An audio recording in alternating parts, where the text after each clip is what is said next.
وانا دومي هيضني لعب قايد الغزلان، وانا دومي هيضني لعب قايد الغزلان، وانا دومي هيضني لعب قايد الغزلان. زهقانه قاعده في البيت، ما بتعمليش اي حاجه. يلا يا جماعه والنبي اي حد عنده فرح اي حاجه، انا عندي بار عايزه اقوم اكسر الدنيا، اعزموني يا جماعه والنبي اعزموني، عيد ميلاد فرح خطوبه اي حاجه، المهم هيص، المهم هيص. عندك الاحساس ده؟ طب تعالي بقى الاول بقى كده قبل ما اي حد يعزمك على اي حاجه وانت الكابتن اللي جواكي يخليكي تروحي من غير ما تفكري، تعالى اما احكي لك حكايه نوره الطجاجه. مين نوره الطجاجه دي؟ نوره الطجاجه دي واحده عندها فرقه، كانت من اشهر الناس اللي بيحيوا الحفلات في الخليج، تحديدا الكويت، هي كويتيه. كانت في الافراح والحاجات دي، بتروح هي البيت هي وفرقتها ويعملوا بقى الشو بتاعهم والرقص ويولعوا الدنيا كده، بيولعوا الدنيا لدرجه ان صوتهم سمع لحته بعيده قوي قوي. اتصلت بيها واحده قالت لها انا عندي فرح ومناسبه وانقذيني وتعالي ومش عارفه ايه.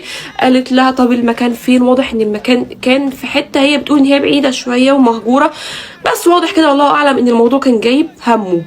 فقامت خدت فرقتها 7 بنات وركبوا الميكروباص وراحوا مكان القصر اللي هو كان فيه الفرح. فعلا راحوا لقوا زينه وانوار وعيال بتجري وستات بتطبخ وحاجات بقى ايه، فرح بقى بمعنى الكلمه. دخلوا غيروا هدومهم وطلعوا. بنت من البنات بتوعها قالوا لها انا حاسه ان في حاجه مش طبيعيه، مش عارفه ليه كده، مش مرتاحه، انا مقبوضه. برغم ان نوره كان عندها نفس الاحساس، بس كدبت لا مفيش حاجه يلا خلينا نخلص شغلنا ونمشي.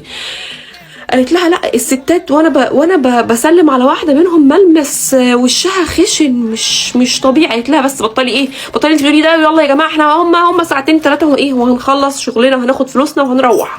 طلعوا وابتدوا ان هم يغنوا، وبتقول لك الستات اللي هناك كانوا هايبر كده زي ما احنا كده، جوانا كبت كده ومعذورين برضو، بيهايبروا بطريقه مش طبيعيه. الهايبره بتاعتهم مش عاديه، تنطيط وصريخ وصوت عالي جدا.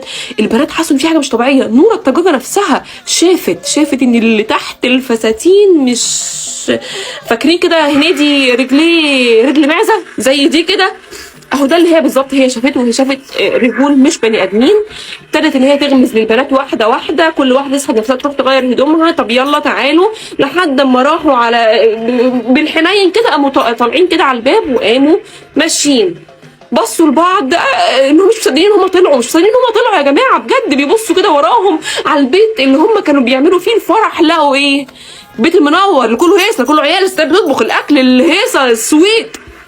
لقوا القصر ضلمه مهجور مفهوش صريخ ابن يومين، الشيش والشبابيك مكسره، العشب طالع منها، قصر مهجور. انتوا كنتوا فين؟ هم كانوا فين؟ هم كانوا في حفله مع الجن.